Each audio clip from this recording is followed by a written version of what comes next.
Welcome everyone to afikra. Feel free to introduce yourselves in the chat with your name and where you're calling in from. We're about to get started. I'm going to turn it over to you. Thank you so much for being here. Thank you, Yazan, for the introduction, and hello, everyone. So my name's Antonio Tahhan.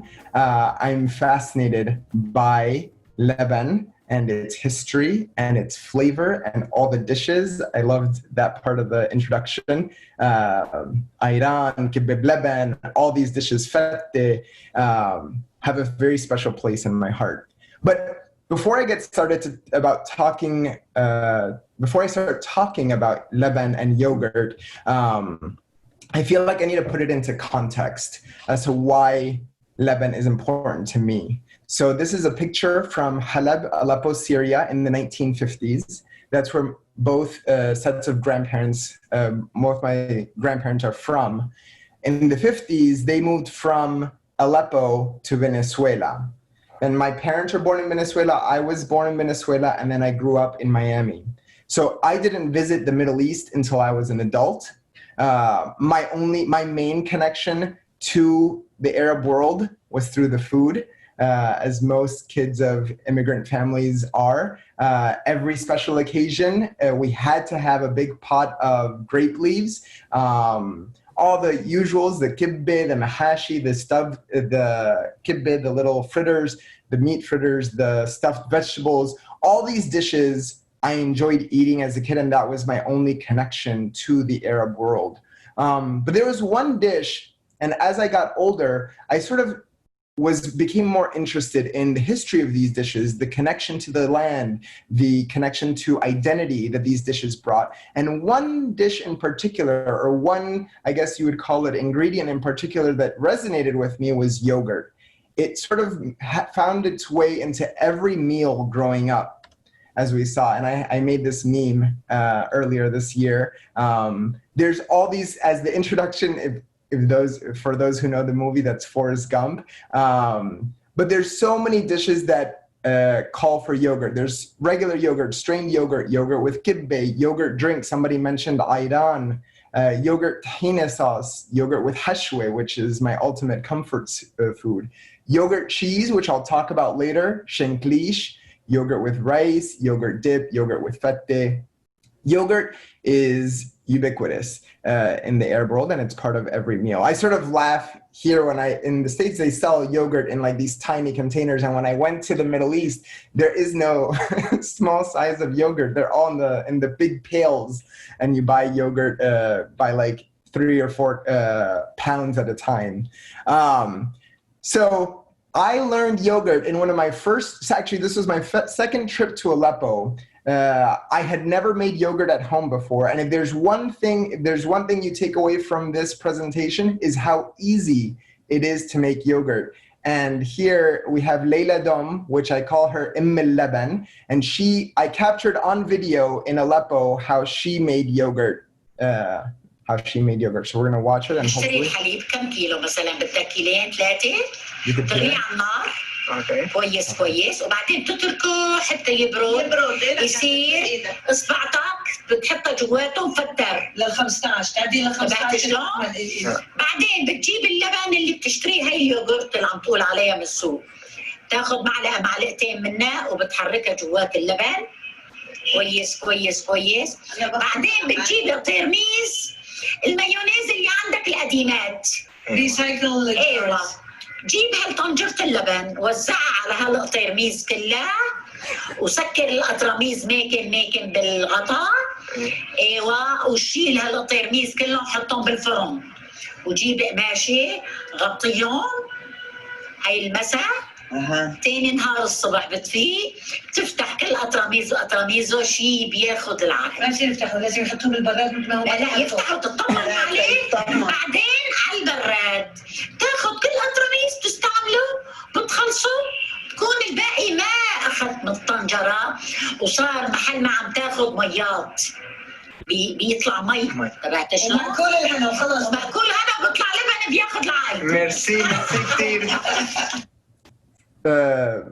So that was like a 1 minute clip of how yogurt is done, and it was very quick. And it made me happy to see all the smiles on the camera, because just hearing, at least for me, the Halabi accent, the accent from Aleppo, just brings back so many memories, and it makes me happy. I'm going to do a quick recap of the yogurt and sort of a little bit about the background of why we do these steps. So yogurt in its most essential form is milk that's been inoculated with these special bacteria.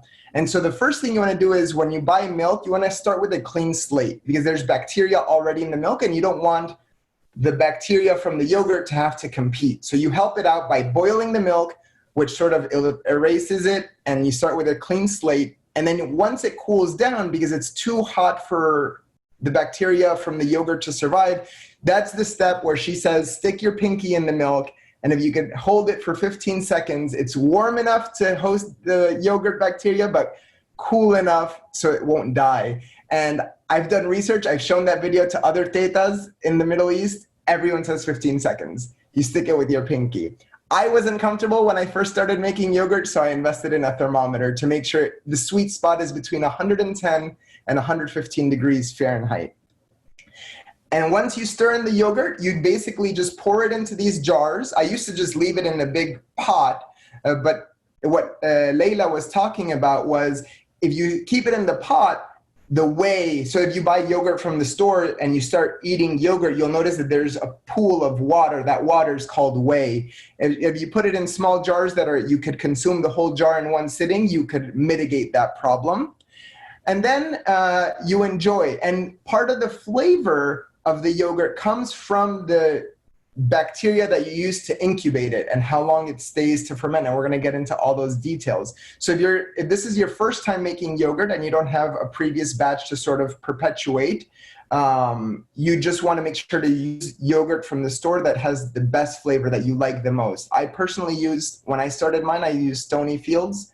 And the most important thing is, you don't want any sweetened yogurt. You don't want any yogurt with fruit preserves or anything. You just want the plain yogurt. So I've been making yogurt for over 10 years now. And then very recently, I think last year, I started asking myself the question from being curious is, even this preparation, even the preparation of sticking your finger in the milk, is pretty modern. You rely on a stainless steel pot. Some people rely on thermometers. Some people, even today, there are special machines that are very bulky for making yogurt. So I asked myself, how did my ancestors, before even my tetas, like for pre-teta ancestors, make yogurt? And as I started digging into this question, the answer led me to a different material. It wasn't even about yogurt, it was about clay. And so I thought that was interesting. I asked myself, well, is there anything special about clay? Yani, if they had these modern equipments back then, would they still use clay? Or is there something inherently valuable and precious about clay that's worth sort of researching and sort of bringing to the surface? And what I learned was that there are three main benefits to clay cookware. So the first one is thermodynamics, and I'm going to geek out for a little bit. But if you remember in the video with Leila, she says, "Ghattihun bi'amash," so you want to cover him with a towel and keep it warm. And the reason for that is because the yogurt, in the bacteria in the yogurt that you're perpetuating, you're sort of like hoping that it'll multiply, it likes to be between 110 and 115. And so if anyone remembers from high school physics and thermodynamics, heat transfers from hot to cold. So if you have a glass jar, even the small glass jars, glass, radiates. So the heat from inside, whatever's inside the glass jar, will go out, will escape. And so different materials have different sort of heat, I think latency is the word that I'm looking for, but basically the heat will escape more slowly or more quickly. Glass, metal, these have relatively high heat transfers. Clay, surprisingly, keeps things, if you have something warm in a clay pot, it stays warm for a really long time. And if you have something cold, conversely, in a clay pot, it stays cold for a really long time, and we're going to get to that in a bit. But that was part of the reason why. Here's a photo from Maynard Owen Williams from 1926, Beirut to Sidon.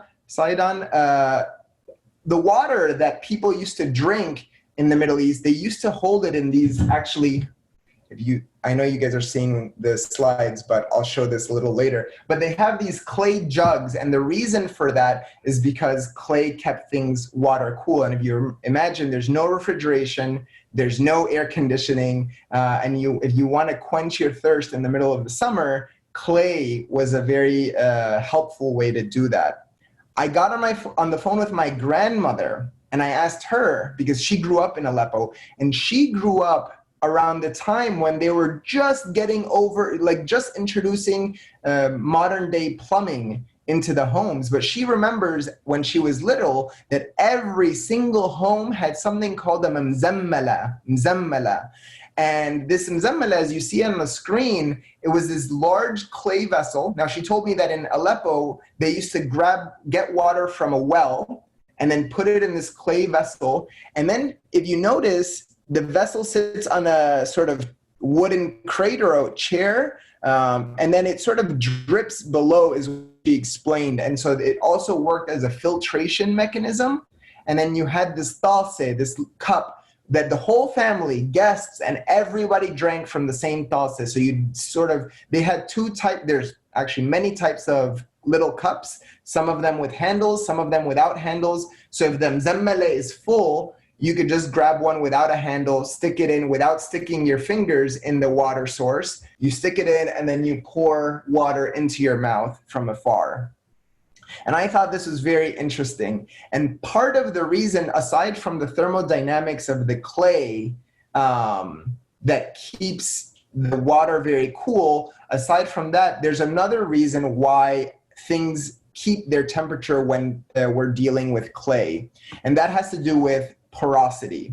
So a lot of modern clay vessels are glazed. So if you have clay ceramic plates, if you have anything, a lot of things that you find in the market today, even tagines from like North Africa, a lot of them are glazed these days. My clay pot, which you see in the photo, is unglazed. And so you see the lid, which has never been exposed to much moisture. It has it's very hard to tell in the photo, but the lid is a different color than the inside of the clay. And if you see, also notice it's a little shiny inside. So the fat from the milk that incubates in the clay pot develops like a type of patina in the clay pot. And so the similar concept to the patina that's developed in a cast iron skillet, because clay is porous, it sort of absorbs some of that liquid and fat from the milk into the pot. The interesting thing about this is that not only is it a great environment to propagate bacteria from yogurt, but you end up with a naturally thick and creamy yogurt, as you could see in this photo. It is the thickest, creamiest yogurt I've ever had. That water that Leila in Leban was talking about in the video, it has a place to go. Whereas if you have yogurt in a glass container, in a stainless steel pot, in a plastic tub like the ones you buy in the supermarket, that whey has nowhere to escape. And so it ends up just sitting there like a puddle.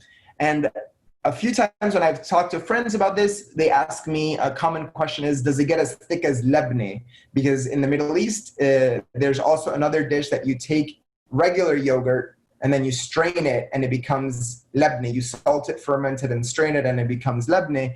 This is sort of an in-between. It's still the consistency of yogurt. It's still a lot more liquid than lebne, but you could see that it's slightly thicker. So I think it has a more satisfying feel to it, texture to it, that's just outstanding.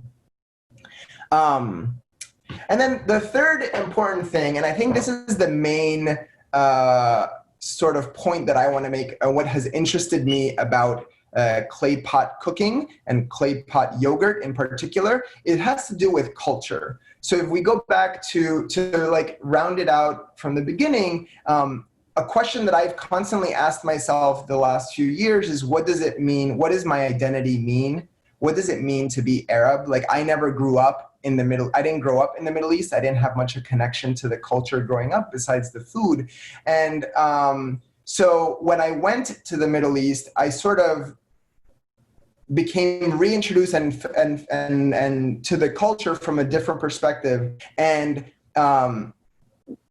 what I've sensed is, at least sometimes, we have this sort of phobia of bacteria, especially now during COVID, but there's actually very good bacteria. And for thousands of years in science, there's a symbiotic relationship between people and bacteria. We've co-evolved together. And a lot of people don't realize this, but bacteria actually help us break down foods before it even reaches our digestive system. And a very common example is what our ancestors have done with olives for thousands of years. If anyone's ever tried a raw olive, it's incredibly bitter. You can't even digest it well. You can't absorb much of the nutrients. But when you ferment the olives, the nutrients become bioavailable to your body. Another common example is soy. If you ever, in Asian cultures that use a lot of soy sauce, your body is not really well designed to digest soybeans. But when you ferment soybeans and turn it into soy sauce, or when you ferment soybeans and turn it into tofu, your body is able to digest these ingredients a lot better. This is another photo I took. So I should mention, this is, if anyone's from Aleppo, this photo is from Afrin. It's in the outskirts of Aleppo. It's it's a Kurdish farming village that is famous for their olive groves. And so the other photo, this is from Aleppo, the old city itself.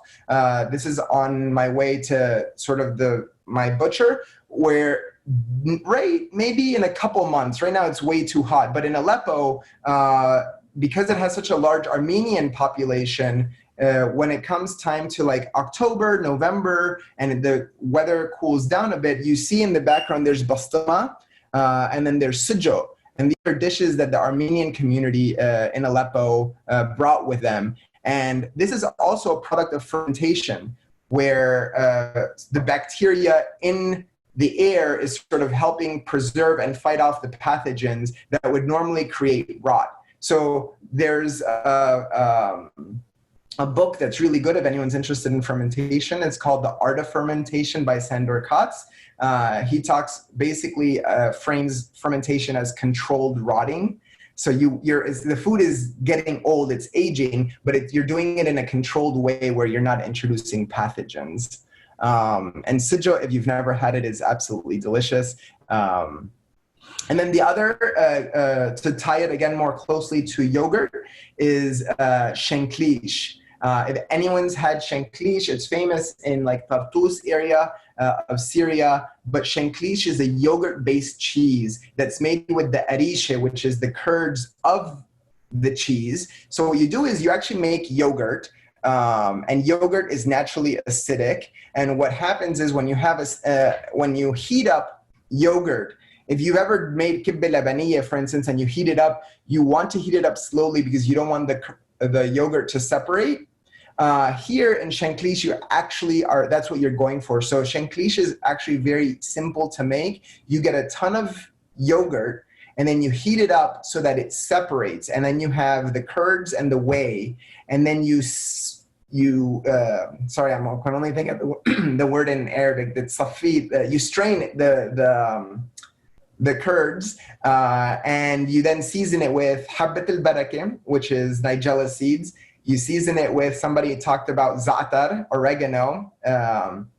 You also season it with Aleppo pepper, and it feels like a paste at that point. It still has a little bit of moisture, enough to sort of hold it together, and you form it into these balls. And you could have Shenklich akhdar, which is the one that hasn't been aged, and you sort of just let it sit for like a couple days to sort of dry up a bit. Or you could even age it for much longer under the sun. And so a lot of people sort of compare this to the blue cheese of the Middle East. But the interesting thing is, traditionally, if we go back to like the thermodynamics qualities of the clay pot, is they actually fermented the Shenklich in clay pots. And the reason for that is because the clay pot allowed for a more moderate temperature. So regardless of how hot it is outside, the clay vessel sort of kept a moderate temperature and didn't introduce large fluctuations between night and day that could sort of destabilize you're essentially asking the bacteria to take over. And if there's large fluctuations in temperature, you sort of destabilize that community and it could lead to rot. But this is, again, a controlled rotting, and it's because of the thermodynamic qualities of clay that you can sort of ferment Shenklich in a clay vessel. The other, so this photo was actually, again, from my trip to Aleppo in 2010. And the interesting thing is about culture. There's culture. What do we call culture in the culinary sense? Culture is sort of that bit that you save from a previous generation that you sort of propagate moving forward. So we talk about yogurt culture, we talk about sourdough culture, and all these things sort of have a meta meta explanation to them. So while we are making yogurt or we are making bread, we're also propagating a specific dish. And one thing that I've sort of enjoyed doing through my research is researching dishes and propagating them sort of in this modern environment. So for instance, the clay pot, which I'll show you at the end of the presentation, I could have bought a clay pot from the internet. There are many options available, but I actually went the extra step and reached out to a local Potters Guild in Baltimore called the Baltimore Potters Guild. And I asked them if they sort of would help me recreate this clay pot that I found in my research. And they put me in touch with an Egyptian potter. His name is Tamer Zeki, who made the original clay pot for me. And that's this one in this picture. That one right there. It's absolutely a work of art. But beyond the actual artistic value to it, it also speaks to the economic way of living, the economic lifestyle back then. Back then, everyone was part of a community, and you sort of had to rely on your neighbors and other people to survive, to create food. So again, you relied on people to pick olives, you relied on people to make clay vessels, you relied on your baker to bake bread. And in today's world, we sort of think about outsourcing in a more global sense that disconnects us from our community. So we still have outsourcing, but it's a lot more, the scale is a lot larger, so large that it's incomprehensible at times. Like if you grab, I've once done this exercise, you grab an item from the center of the grocery store and you try to break it down ingredient by ingredient, and you try to source where each ingredient has come from, and you will get lost in a maze of sort of global supply chains. And so one thing that I try to do as much as possible, recognizing that it's not really scalable or feasible, is when I can, I try to collaborate with local makers to work on my projects. And so that's the end of this presentation. I want to leave a lot of room for questions, and if I stop sharing my screen, I want to know if you guys could see me, because I actually made a batch of yogurt. This is the yogurt. I made it last night, and let's see if this, so you can see it's just a lot, very creamy, and one theory that I'm beginning to test out, I haven't done it yet. In the video, the way people make yogurt at home is that they preserve some of the old yogurt and they propagate it. I think that they did that because people started doing that because they no longer used clay vessels. My theory is that there are bacteria, yogurt bacteria, acidophilus, and all the other bacteria that make yogurt living in the walls of this clay pot. So one experiment that I plan on doing is heating up milk, letting it cool down, and then pouring it in this clay vessel and seeing if the yogurt will take without sort of incubating it. And the reason for that is I read an article last year about an Egyptian, I think, yeah, he's an Egyptian, an archaeologist that studies ancient Egypt, and he unearthed Egyptian clay cookware from like 4,500 BC. He extracted the bacteria from the clay pots, and because that's a whole different sets of bacteria. Like bacteria vary from region to region. Like if I make clay pot, that's why a lot of people ask me why does the yogurt taste different in the Middle East than it does here? Like in the Middle East, it has a lot more tangy flavor. Part of the reason is because there's different strains of bacteria. Another part is here we don't incubate yogurt for a long time. We just sort of like all the recipes. If you look at recipes online, it's like incubate it for 4 hours. And one of my friends, she's Persian, and she's been wanting to for me to up my incubation period. So like we talk about 18-hour incubated yogurt or 20-hour, 24-hour, and it just keeps getting more and more sour and tangy the longer you incubate it. So it's a lot of fun. But on that note, I'm more interested in hearing what people have to say and any questions that I can help answer. Thanks so much, Tony. You brought up so many interesting things. I think we have a lot of questions coming up. I just want to kick us off with, can you explain a little bit more? You had mentioned earlier in the presentation that there's the whey that develops. Can you explain just one more time? I think you mentioned it, but I missed part of it. How does the clay pot, why don't you have that phenomenon with clay pots, but you do with glass or plastic when we usually buy it like in the supermarket? So the whey exists regardless of what method of making yogurt you choose, whether it's in a glass, metal container, or clay. The reason it's mitigated in the clay vessel is because it's porous. And so the clay vessel will drink some of the whey, and it'll absorb it. Another thing, if anyone's also into cooking, if you are making chicken, a lot of recipes will say pat the chicken down, or if you're making mushrooms, they say don't submerge your mushrooms underwater, sort of try to keep them dry. And the reason for that is because if you're trying to sear something on a skillet, this is a little geeking out, but if you try to sear something on a skillet, if there's moisture on the surface of the food that you're trying to sear, it will not sear until all the moisture has evaporated.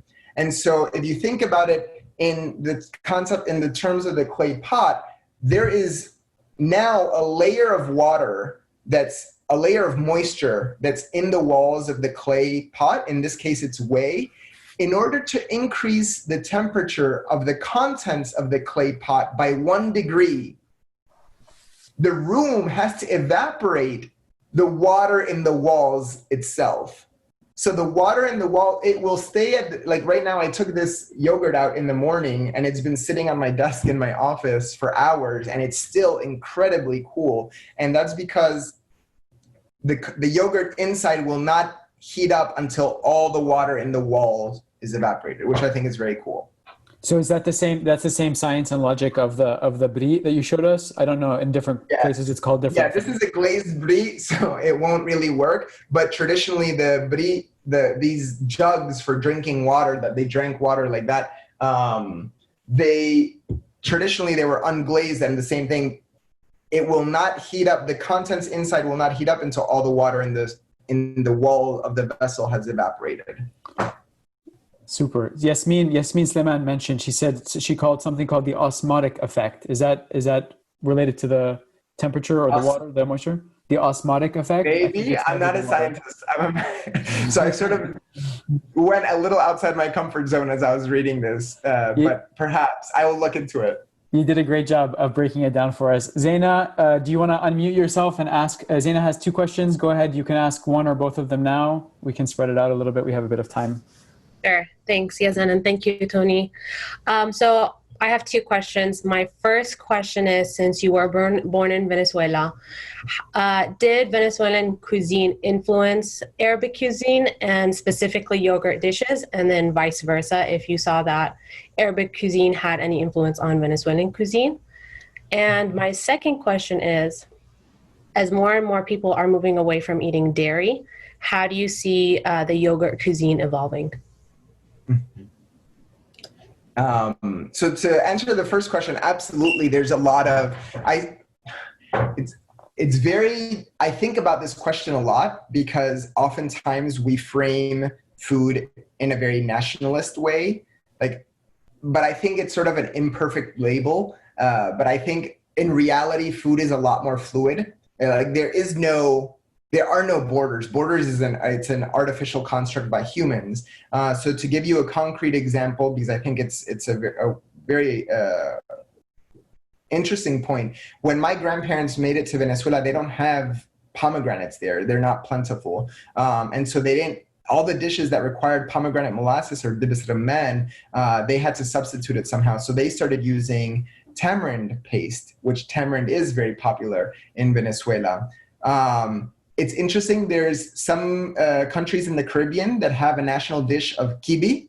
And if you ask locals and you ask them, what is kiwi? They'll say it's a dish that we've eaten forever. But historically, that's the kibbe that made its way from Arab immigrants that made it to the Caribbean.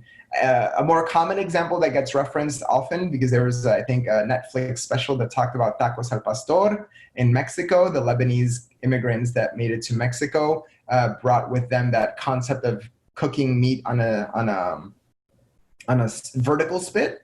That sort of, I mean, it's bi-directional, but a very interesting one. Is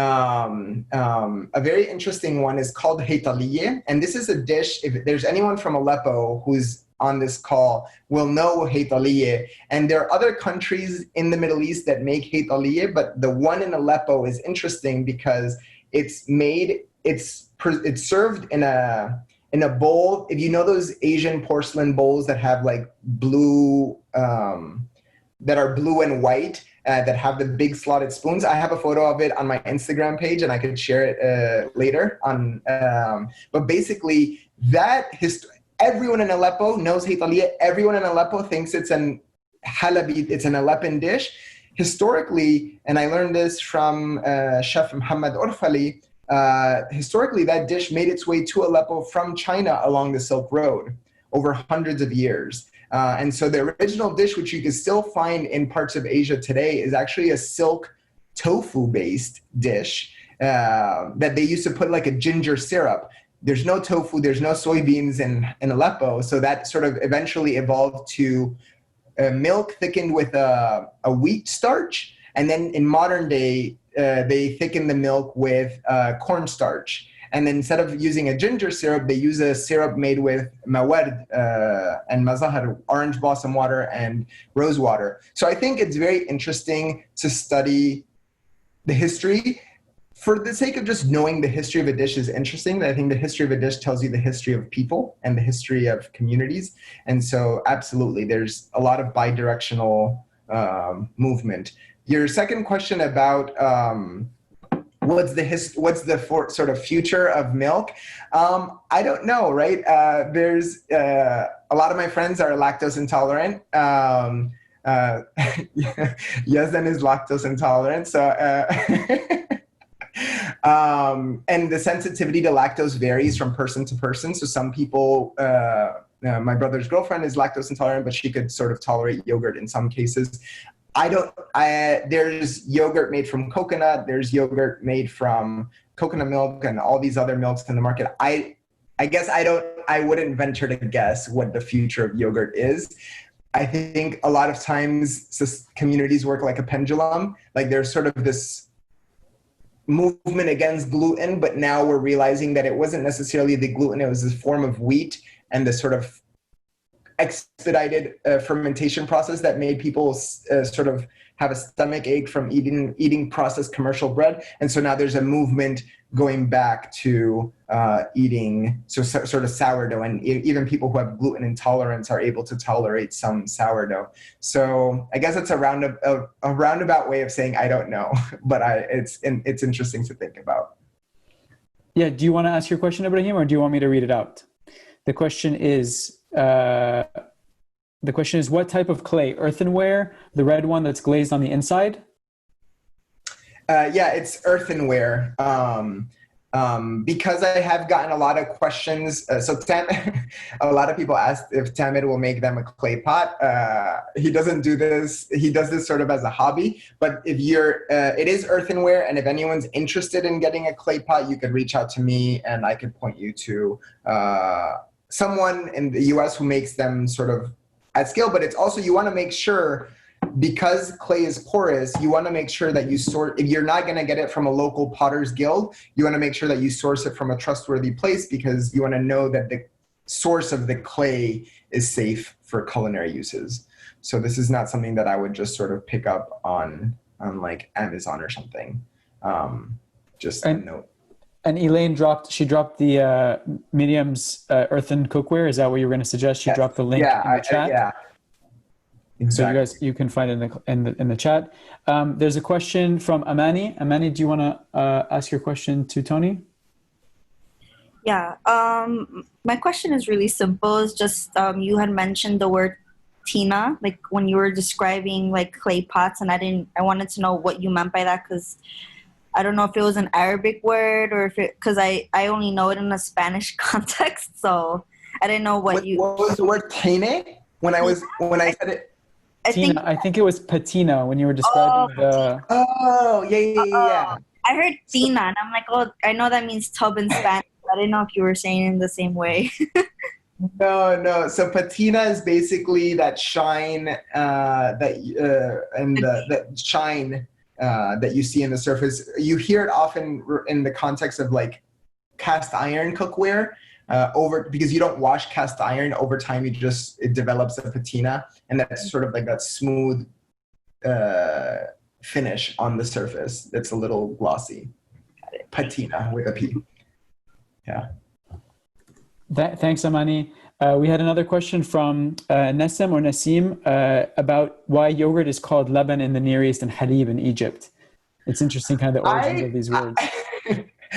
I have wondered the same thing, and I've done some of the more painful research is sort of from the etymology of certain dishes or phrases or words. I don't know the answer. I recently started wondering why they call mjaddara in most countries, but in Lebanon they call the mjaddara that all the other countries call it, they call that mdaddara. So I guess this a more accurate but maybe less satisfying answer is that these were a lot of it could have been like just disparate communities back then. We're in a globalized society today where you could just post something on Instagram and the whole world will see it. Eventually, communities evolve more organically, and sure, there's trade and back and forth, but maybe like in Egypt, that's what sort of the name that stuck. And by the time, and that's interesting to think about from a cultural perspective, right? If you think of sort of words as culture, which I think arguably they are, right? Like the lexicon, the words that you use is part of your identity, it's part of your culture. And depending on how rooted that word is in your community, as you sort of start having influences with other communities that use different words, sometimes you'll lose something, some dishes or words will disappear into history, and other times they'll just remain rooted.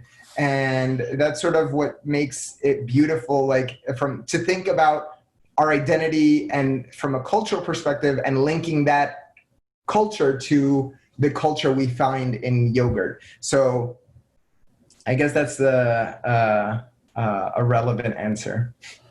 Thank you. Thanks for all those questions. Tanya has a question. If you want to unmute yourself, and it connects to something that Ibrahim asked, which is about, do you rinse the pot after you use it? Or do you just sort of do you rinse it just quickly and keep the patina similar to a cast iron pot? Or do you sort of clean it, more thoroughly? And Tanya, Tanya, do you want to ask your question? They're sort of maybe connected. You can answer them together.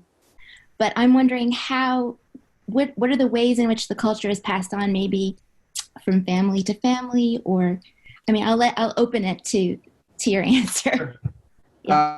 Priya Krishna, who wrote the cookbook Indianish, she has a wonderful piece in the New York Times that she sort of recounted those stories. If I'm not mistaken, I think that's the article where I read it, where she, because yogurt is very popular in Indian communities as well, she says that some people dried it. I think I'm remembering it correctly, but she said that some people dried it in the brassiere or in the clothes, and then they brought it to the States, and then they sort of reconstituted in the States, and then they sort of passed it on. And I know she talks about it a lot on her Instagram, how her dad has even like backups of culture because he doesn't want to lose it. And he keeps propagating the one that he got from his family. It's conversely, the book that I've been reading, it's The Art of Fermentation by Sandor Katz. He makes the point that over time, let's say you do get something that's been passed down for generation, after a few iterations, it'll acclimate to the local bacteria. So eventually some set of bacteria will win, and it's usually a mesh between the local bacteria and the bacteria that propagated, and it just depends on how strong the bacteria how strong the original bacteria was that you've been propagating, and eventually you have this marriage of two, and it'll sort of stabilize. Mm-hmm. And that goes back, and that's interesting, and I won't go down a rabbit hole, but that goes into the concept that a lot of chefs talk about these days, and it's terroir, where you could plant the same exact champagne grapes from France, and you could plant them in California, and you'll have different flavors. And that's sort of, there's beyond the ingredient itself, there's the soil, humidity, microbes of the local. In Europe, they're a lot more stringent about these things. They have the DOP, so like you're making Parmigiano Reggiano, you cannot use milk from outside of Parma because that's sort of what it's antithetic. Like it's not Parmigiano Reggiano. You could call it like Parmesan or something. Same thing with balsamic vinegar. If it comes from Modena, it's a special type of balsamic vinegar, and it goes back to like the local climate, which I think is an interesting topic. Tony, thank you for that amazing presentation, and everybody for your contributions to the conversation. Thank you for being with us today, especially the past couple of weeks, which have been difficult for everyone. Thank you. Thanks, Tony.